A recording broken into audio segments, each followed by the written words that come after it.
The war on the West is no longer about men or women. It's about the ideological subversion of Western minds by foreign actors cloaked in a public relations-friendly outfit called feminism. Join the fight against the destabilization of our very civilization by reading Surviving Fourth Wave Feminism. Learn some inconvenient truths by clicking on the link in the description, because every time you do, a pansexual non-binary socialist cries!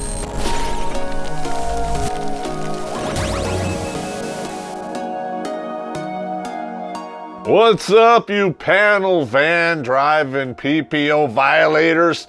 Terrence Popp here from Redonkulous.com. And reporting live from deep within a pile of your ex-girlfriend's spunk-soaked lingerie, I'm Toxic Male. Bad Pop showed up because apparently we men, we're a bunch of creeps.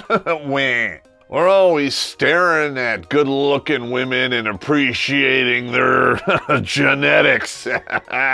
Asking them out on dates and offering to pay for everything. At least it goes on like that until we get old enough to realize that they are not worth the hassle. How dare you? After that, well, we just kind of look at you on the internet. Winning. You notice how I said looking at them on the internet, not paying for them, because that is a fool's game. You might as well set your money on fire for all the poon it's gonna get you. You'd have better luck with a can of tuna and a bowl of milk, if you know what I mean. So today we're hitting the reset button on one of our classic episodes, The Creepy Factor. Dudes, you ever wonder where this came from? Yeah. Well, there you go. Episode number 9. Drink with me. Oh, I'm sorry you haven't poured yourself the menagerie yet. How rude of me to start two-fisted drinking before you. So please, embrace your toxic male competitive nature and catch up with me. But please, don't drink too much, because some of you guys are getting a little handsy, if you know what I mean. And that is how you wind up with a beer bath, a restraining order, and a peculiar bruise that looks like the bouncer's class ring. A Space Ghost.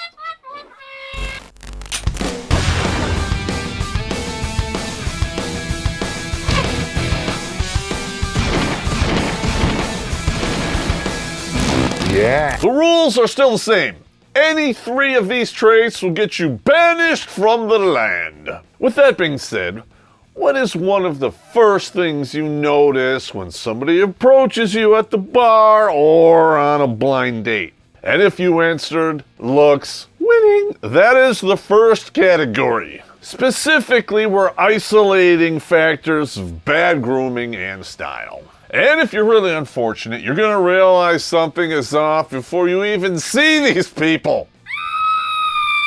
Surprise stenches! They can make your eyes water like a ninja cutting up onions. But if they smell like swamp-ass booze, pot, or smoke, you know what's going on.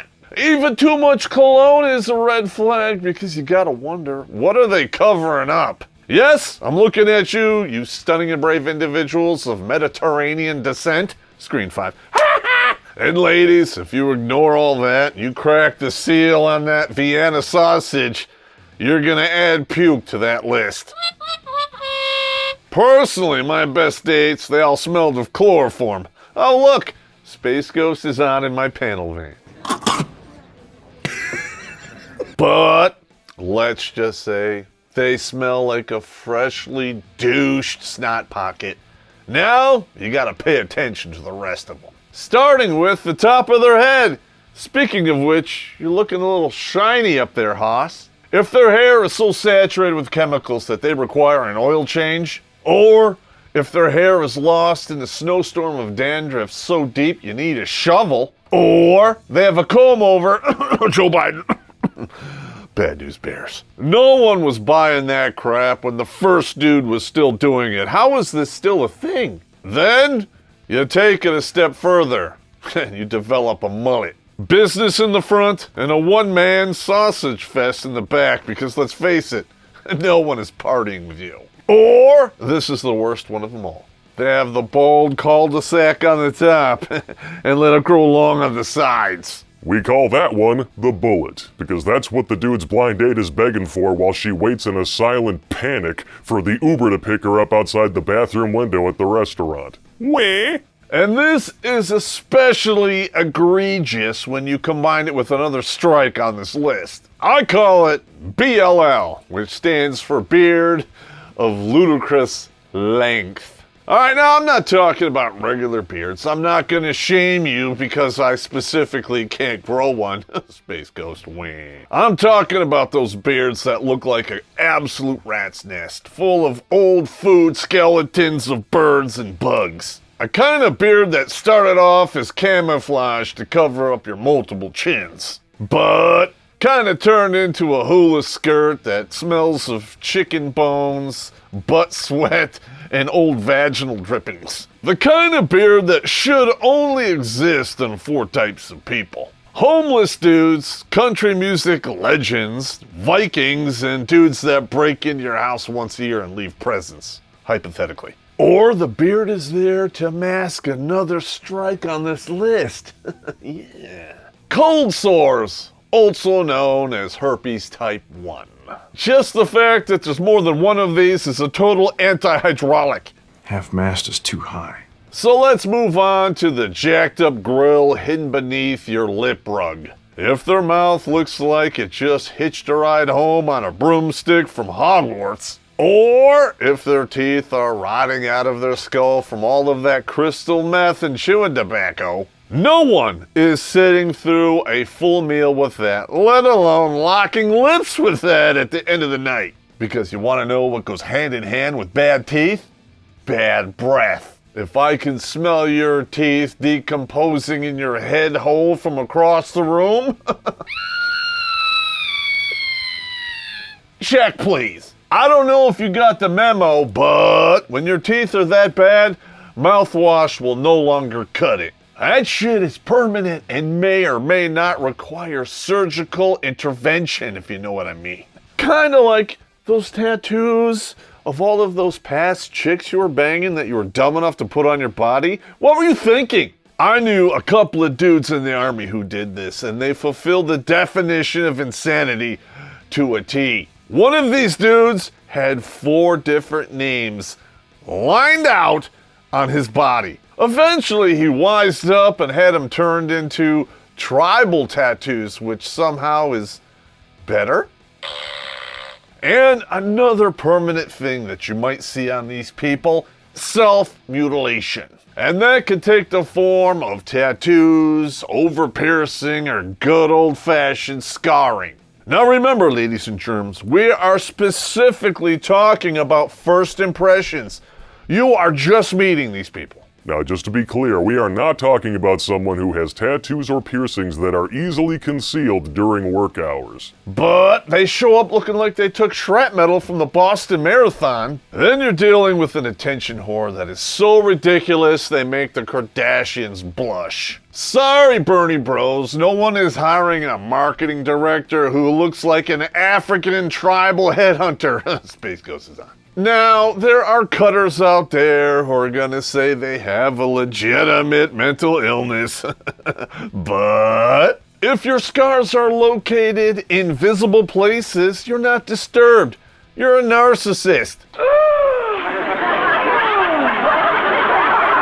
Speaking of things that should never be seen, I hope these creeps wear some clothes. Because if they're not just creepy, they're criminal. But you'd be absolutely amazed at what some people think passes as clothes. I know a chick who went on a blind date with a dude and he showed up dressed in a pirate costume. Now, I've talked about wrong era camouflage in the past, but this one takes the cake. Now, gentlemen, please repeat after me.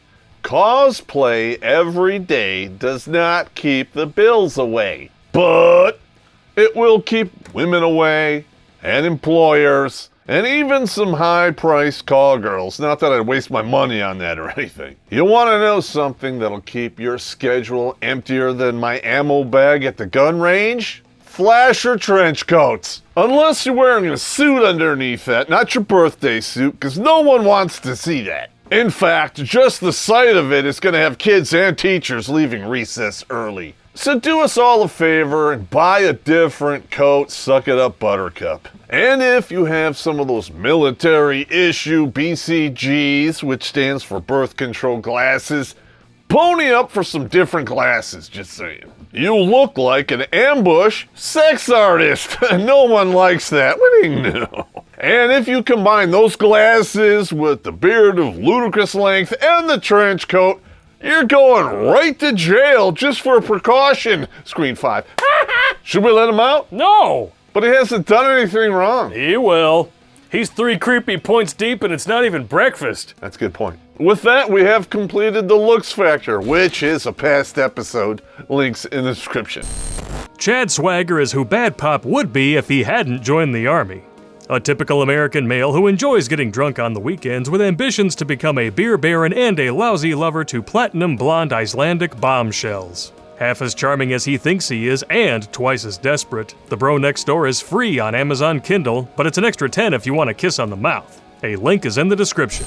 Next, we have to move on to what I call bipolar business. If your date is way too happy and or agreeable, odds are you're dealing with somebody who's desperate or sociopathic.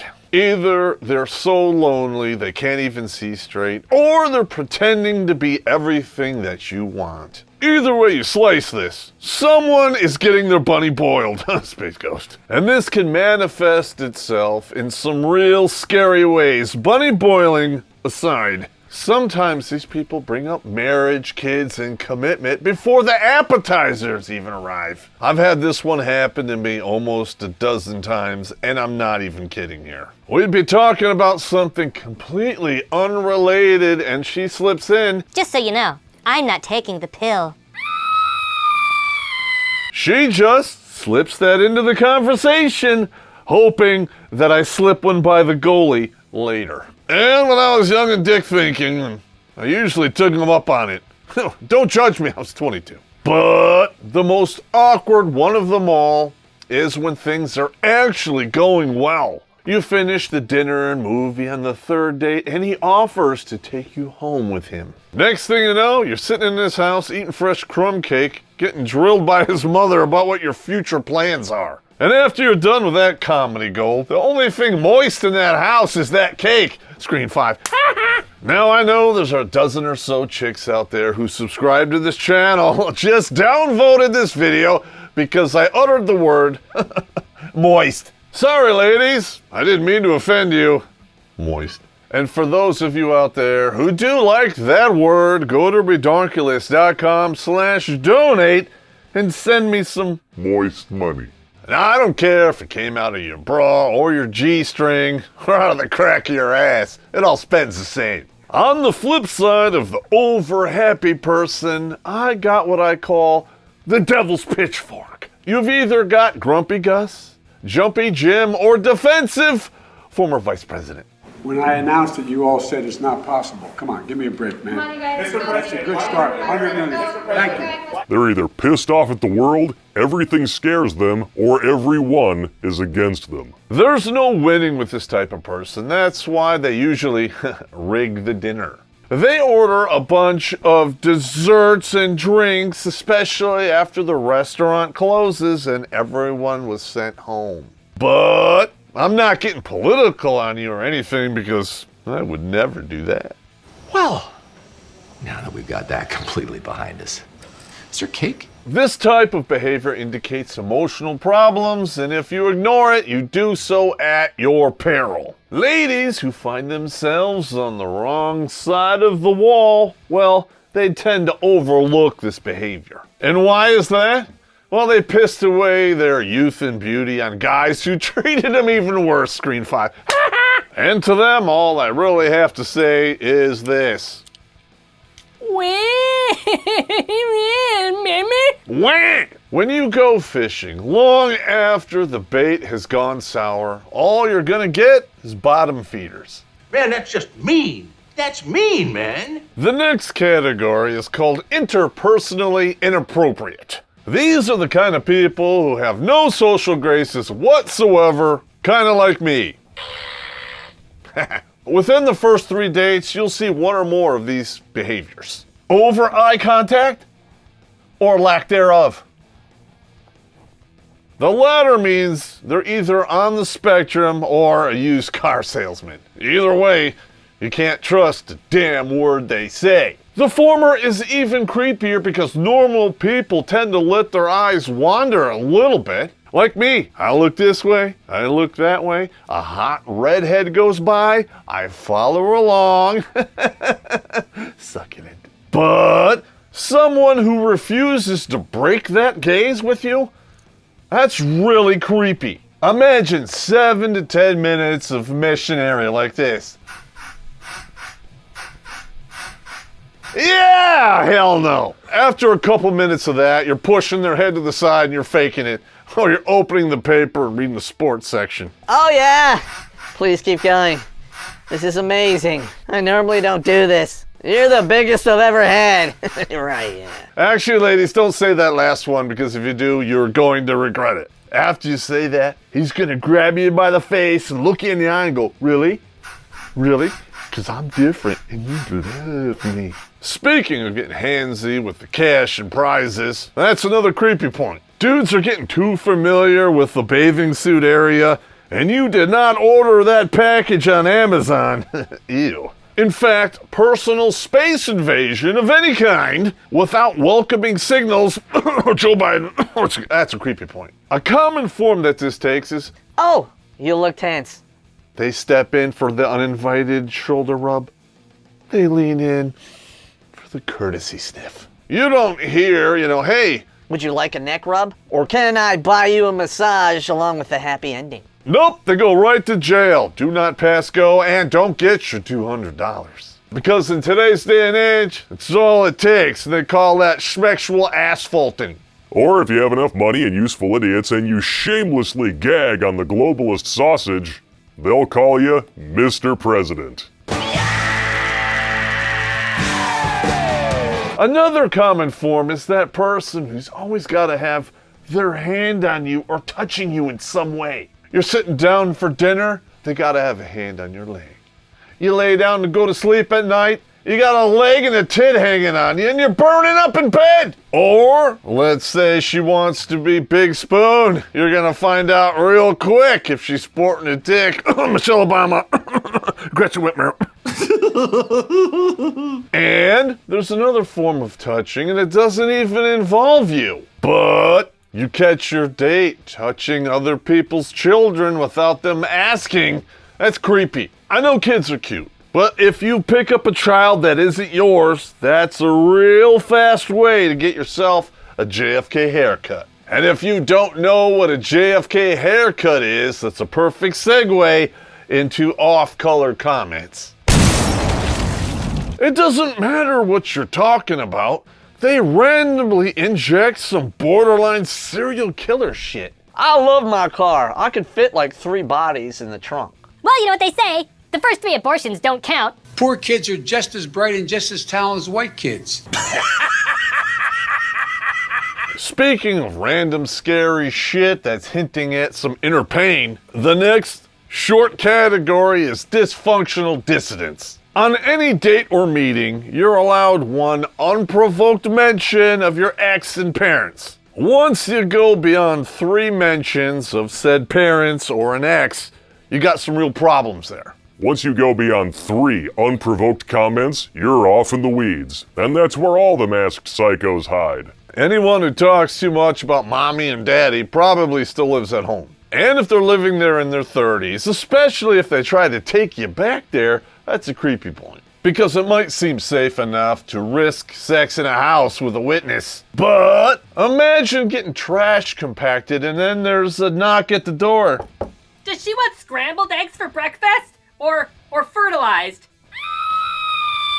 Or they can't shut up about their ex and all they do is talk about how terrible they are or were.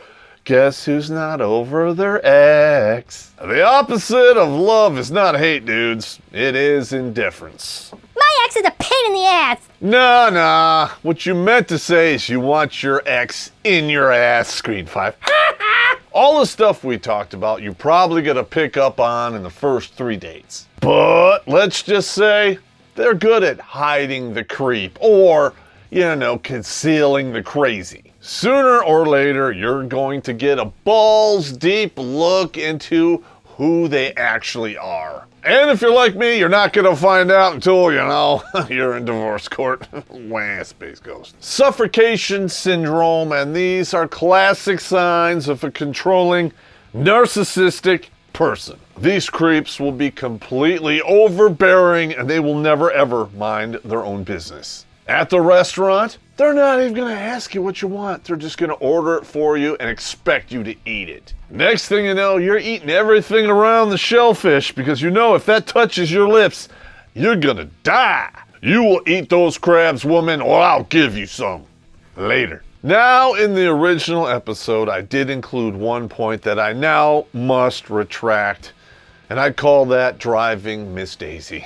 If I am going to have an argument with physics, I more than likely want to be behind the wheel. Let's face it, ladies, if Mother Nature had intended you to actually drive a car, you'd have been born in one, not just conceived in one.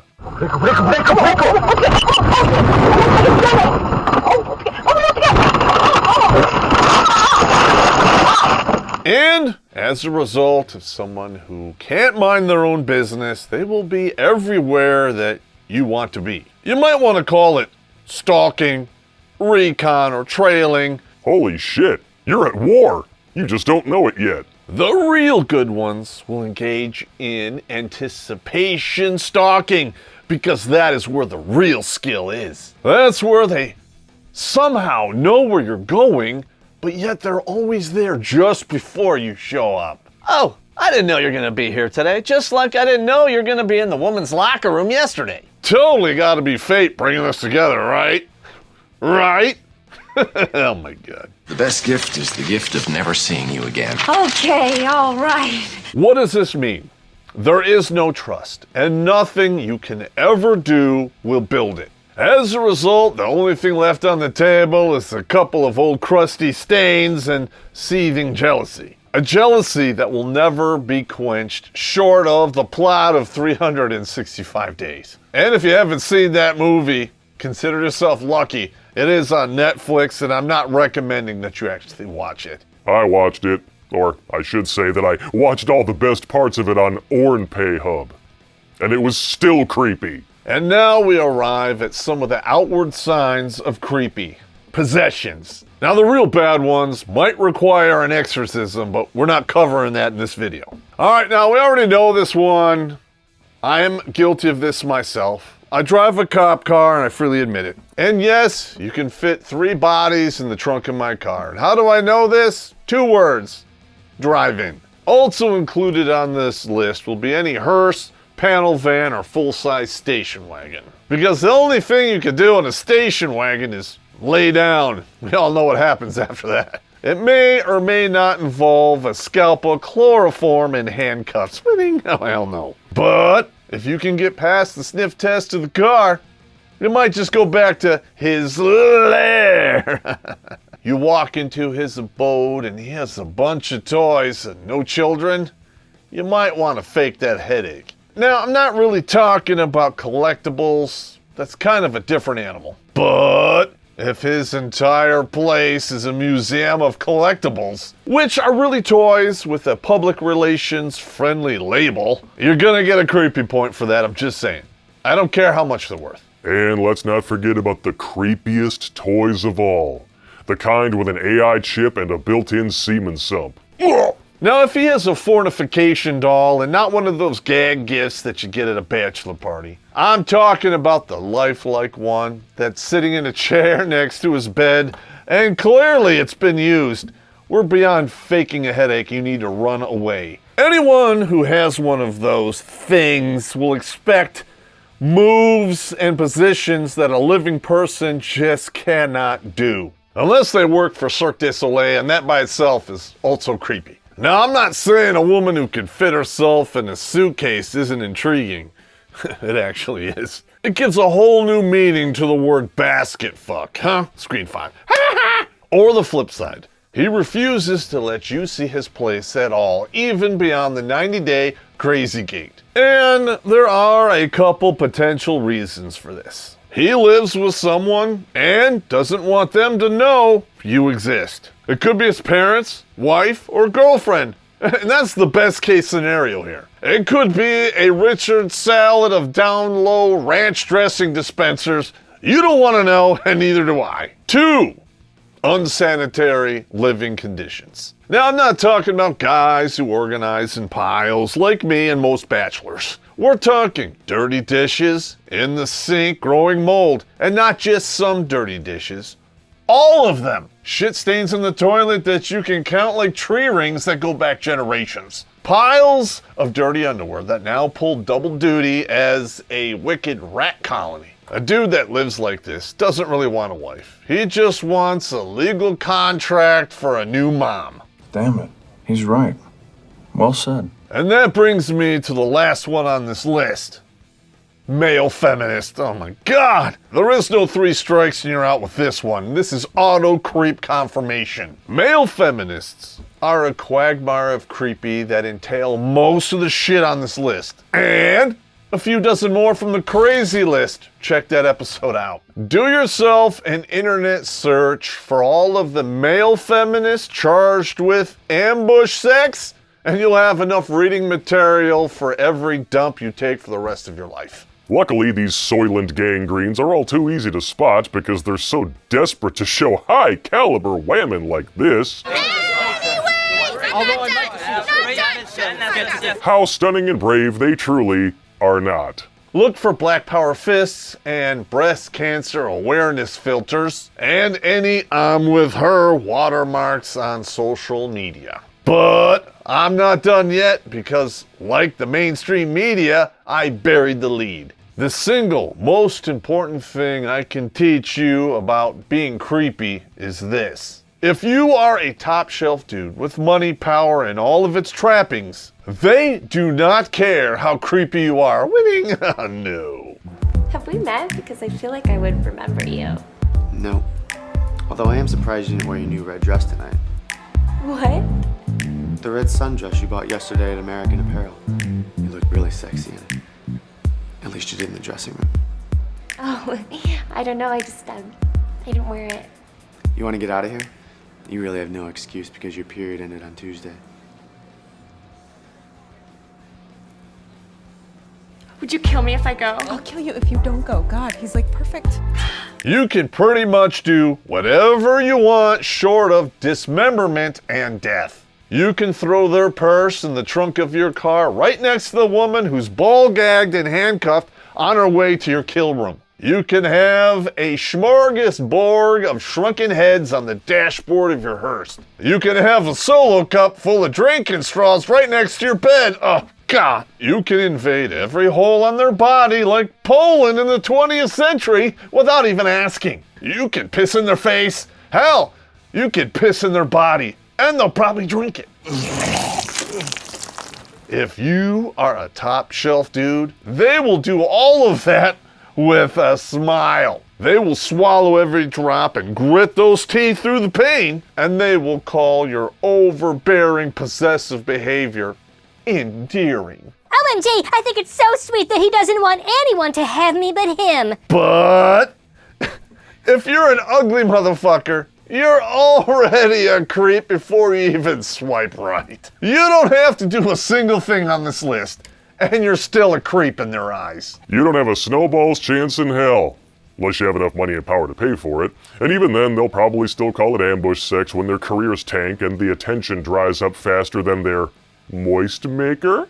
But there is one advantage to knowing these creepy factors. If you're a dude, and you're confronted by a stage 5 clinger or an absolute crazy harlot, you can use this list to get out of some tight spots, if you know what I mean. If you do use this list and somehow she becomes more attracted to you, oh my God, you will have no choice but to hit it, quit it, run it through all the gears, neutral, slam it, flip it, bend the frame, leave it in the ditch out in front of Section 8 housing, dripping fluid from the tailpipe and radiator, and, by all means, give her a fake name. With that being said, the menagerie is empty, and I'm done with you creeps. Go away.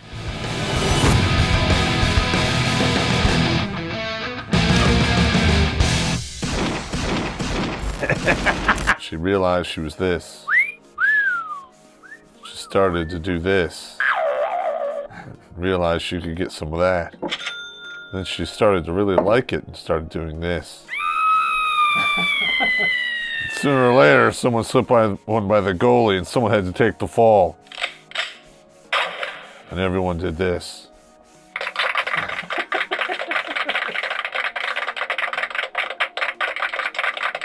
But some people knew she was still doing this.